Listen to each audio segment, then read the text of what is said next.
How about exploring one of the best cities you can make a wish in?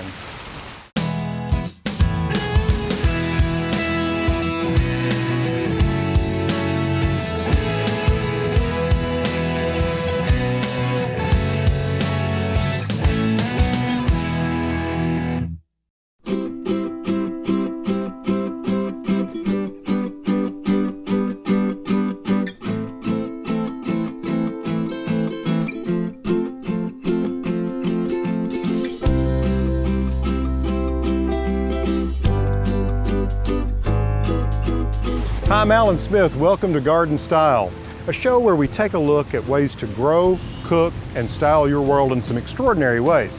Now today I'm in Kansas City, Missouri. What a beautiful city, the city of fountains. And there's a good reason why. All you have to do is walk around this place and you realize that at every corner there's a gorgeous fountain just like this one. In fact, there are more fountains here than any other city in the world other than Rome. So don't go away, because when we return, we're going to take a look at some extraordinary garden spaces.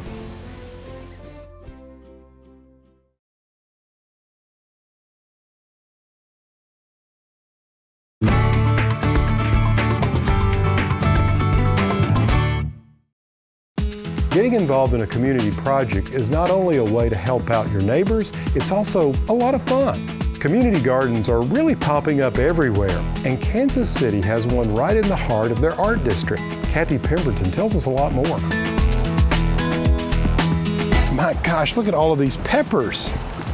Just amazing. What variety is this? This is flamingo. It's like a big version of a gypsy bell. Look at that, a sweet pepper. It is a very sweet pepper, and I think somewhat thick wall. Great for grilling. So Kathy, how much produce do you think you're going to generate out of this garden here in Kansas City this year? Well, from this location, last year we did about 5,700 pounds, just a little short of 3 tons. Really? That was the whole year. Yeah. So right now, that's approximately where we are at the end of, through the end of August. Yeah, oh my gosh. Well, there's still a lot of produce to go. I hope. Yeah, I hope there's it's amazing. Another ton, literally. I think there probably will be. You've got sweet potatoes, you've got lots of tomatoes left, eggplant, all kinds of things. How many raised beds are a part of this community garden? I think there's about 100. Then there's the containers up there and a small in-ground area. You know, it's really inspiring and heartening to see these community gardens popping up all over the country, and they have different designs and so forth, but I'm always fascinated how the logistics works, how you get volunteers out. You have a volunteer base here, I assume. We have a volunteer base. We have volunteers from our company, and then there are 6 other companies and organizations that have sent volunteer teams in. Really? 6 others? Yes.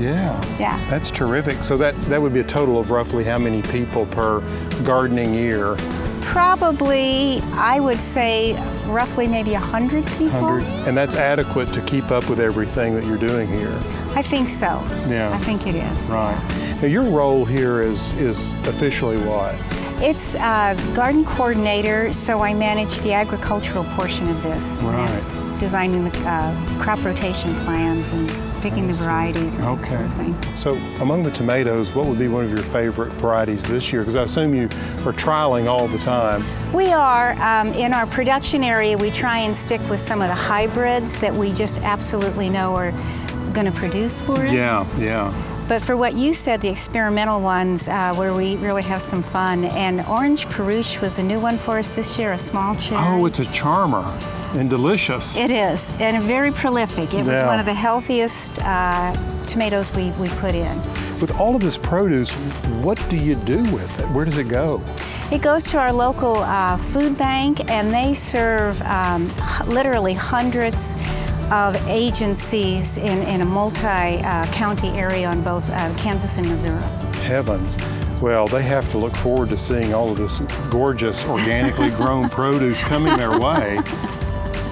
I think they are always happy when they get fresh. It's hard to believe that just 3 years ago, this was a vacant, underutilized lot. It really is. It took some imagination, but luckily we have lots of people here with imagination. So. Including yourself. It has to make you feel good to be a part of this. Oh, it's It is wonderful, Alan. It is truly, it's a privilege, seriously. That's great.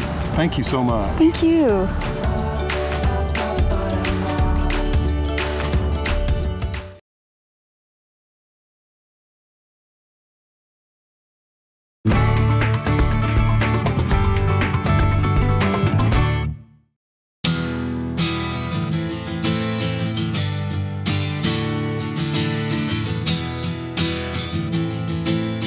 Julia, the first time I came to Kauffman Garden, I don't know, maybe 10 years ago, I fell in love with it and have been back since. Does this really represent your parents' expression? Well, I think it does, because after they passed away, the Kauffman Foundation's board felt that this would be a wonderful way to reward and give back to our city. Well, what a gift. It is such an intimate and tranquil place. It is beautiful, and we made sure that it would have fountains because Mrs. Kauffman so loved fountains, and Mr. Kauffman put in many fountains at the ballpark. So we commissioned a local artist to do our beautiful statuary, somewhat to represent ballerinas, because Mother loved the ballet so. Oh, I see. I wondered about that. Yes. Well, it's the beautiful dancing on the water. That's right, dancing on the water. And of course, Kansas City is so well known for its gorgeous fountains, so it had to have a water feature here. Absolutely. So I think we have 4 fountains, and we have the surprise garden in the back.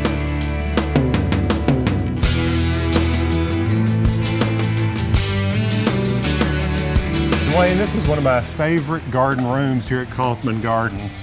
I mean, these water jets are just fantastic. Well, you know, it's probably one of the visitors' most favorite rooms also. They come back in here, and it's quite fun because you can hear when someone sees these fountains for the first time, because you hear squeals of delight.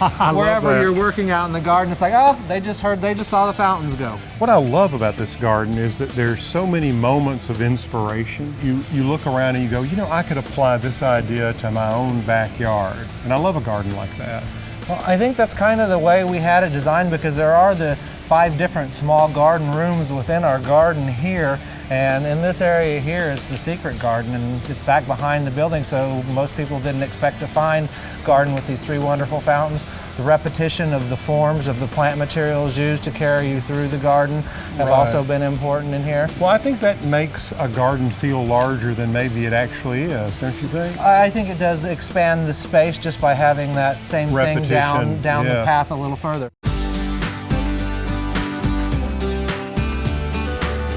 So tell me, Julia, how is the orangery used? Well, the orangery, besides being used for our gardenias and perishable plants in the winter, the reason for having an orangery. but we also have used it for entertaining. We use it sometimes for the staff. And also we've had photographs, wedding photographs, and a number of different things that have gone on inside there. What a beautiful legacy to leave the people of Kansas City. It's just really remarkable. Well, the most wonderful thing about it is not only the beautiful legacy, but the reward, because people are so thrilled with it, and we get so much feedback, and they have such enjoyment that it's truly been a pleasure. Well, it's quite an inspiration. Keep up the good work. And we're thrilled to have you here, Alan. Thank you very much. Thank you.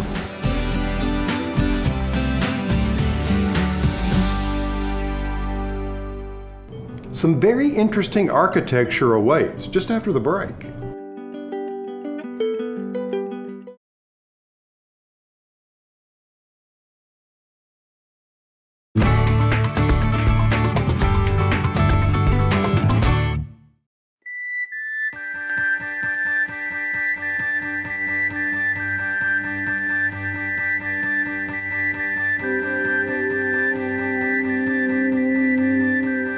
I'm here at Powell Gardens near Kansas City, Missouri. It's a place where architecture and nature exist harmoniously together. And I'm a great fan of the Prairie School of Design, and there's some great examples here. The reason I love it, it's so authentic and organic. Let's catch up with my friend Eric and learn more about this place.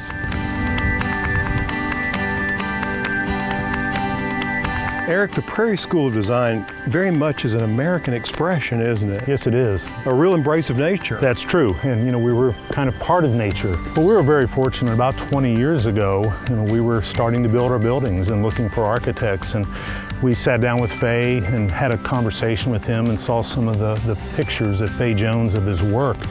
And he walked out of that meeting, and our board members said, that's the person, that's the style of architecture, the stone, the wood, the prairie style, the low-hung roofs. Sure. So 20 years ago it started, and at first we commissioned the visitor center, and then the chapel, and then our pavilion on the hillside. Those are the first three pieces that we did at the garden. I see. Now, Eric, Fay Jones actually apprenticed under Frank Lloyd Wright, didn't he? Yes, he was, and he remained a great friend of his throughout Frank Lloyd Wright's life. And Frank Lloyd Wright's probably much better known even than Fay Jones, but Fay Jones has done some great classic architecture. Yeah, Fay and his firm have carried out the Prairie School of Design quite beautifully. Yes, and I think, when talking with Fay, he would say he's not really copying Frank Lloyd Wright, he's just copying that principle. Right. Well, yeah, it's apparent that he certainly embraced the spirit of what Wright set forth. Yes, and I think our architecture shows that. Well, what's so marvelous about Powell Gardens is that no matter what building you see set into the landscape, it has the same spirit. It all feels the same. There's a continuity which brings harmony to your experience here. It's obviously the design, the attention to detail, and the materials. We've stayed consistent in materials and consistent in our structures.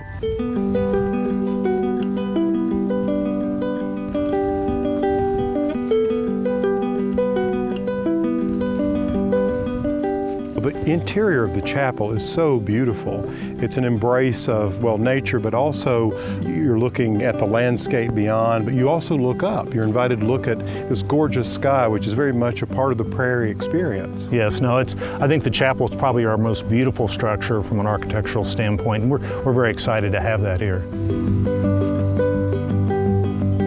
Powell Gardens is really quite a large place. I didn't realize it. And we're very fortunate. We own 970 acres, and besides the land, we've got this beautiful sky with us too. Oh, it's just extraordinary. And there are how many different types of gardens, Eric, for visitors to see? I know you have the gorgeous water garden.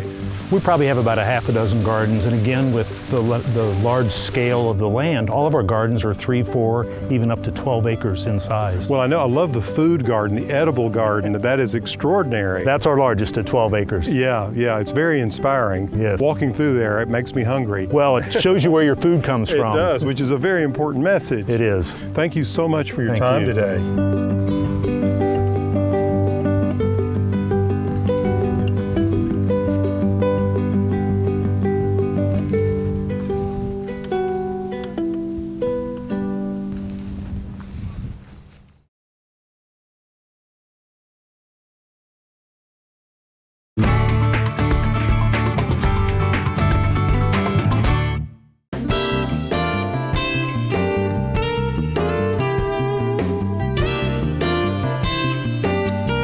It's hard to say just when and how barbecue came about. Let's face it, we've been cooking meat over an open fire for a long time. Like caveman days. Now in the South, pork has been a staple, since the Revolutionary War and before. You see, pigs were a convenient food source for Southerners because there were so many of them, and they were easy to raise and care for. The slaughtering of hogs became an annual family, if not a community event. Some barbecue historians believe that Southern barbecue grew from these community-involved gatherings. If you've ever Googled barbecue, you'll find that Arthur Bryant's barbecue in Kansas City comes near the top, if not the top, every time. Hey, celebrities and presidents have been coming to this place for decades, and I know why. It is so delicious. So why don't we head back to the kitchen and see if we can't learn a few of their trade secrets. Well, this is just a beehive of activity here. Oh yes, just another day at Arthur Bryant's. Is it really? So this is where it all happens. This is the pit. Yes, sir. This is the pit here. Primarily hickory and oak, and that's what we cook with. I don't want to get into the family recipes here too much, but one of the keys with this is, I guess, cooking it for a long time and at a low heat. Yes, sir. We cook it about 12 hours between 225 and 250 degrees. Really, 12 hours? About 12 hours, yes, Oh my sir. gosh. The brisket. The next step is the cooking process. Oh, great. So this is where it happens. Oh, you got a big rack up there. Oh, yes. This is a slab. We cook the ribs anywhere from 4 to 5 hours. 4 to 5 hours. Yes, Wow, sir. look at that. That's beautiful. This is a pork shoulder. Oh, look at that. Cook it about 12 hours. Okay, this is called a barbecue roll. All right, the barbecue roll. Look at that. It sure is. All right, now with all this out, I mean, at this point, you're ready to serve the customers, right? Yes, sir.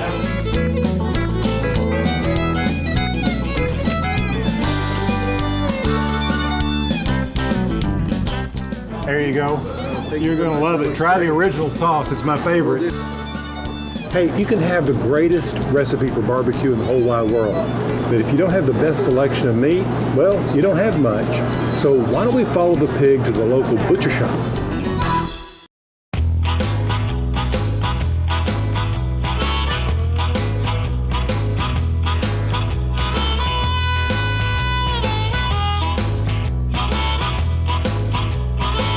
My name is Alex Pope. We are at the local pig. We're in Kansas City, Missouri today.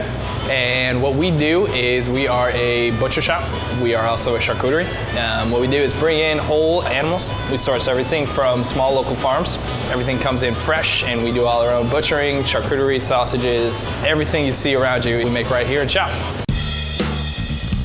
So charcuterie is a French term.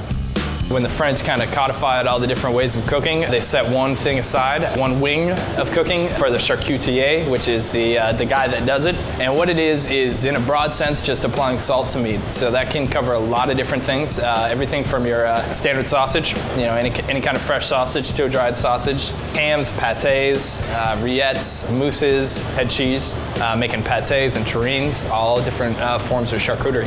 So generally, it's the art of preserving meat. So if you think back when it really first started, is before pre-refrigeration.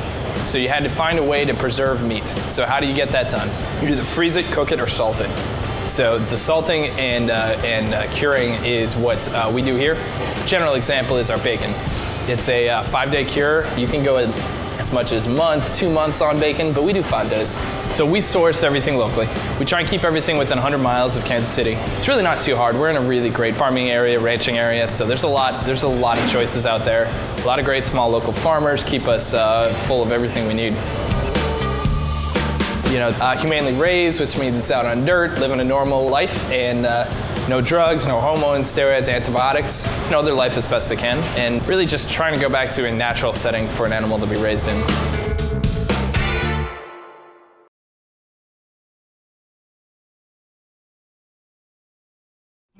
Thanks for joining me on the road here in Kansas City. I hope you've had as much fun as I have, and hope you've come away with some unique ways to grow, cook, and design your life in a much better way. Until next time, for Garden Style, I'm Alan Smith.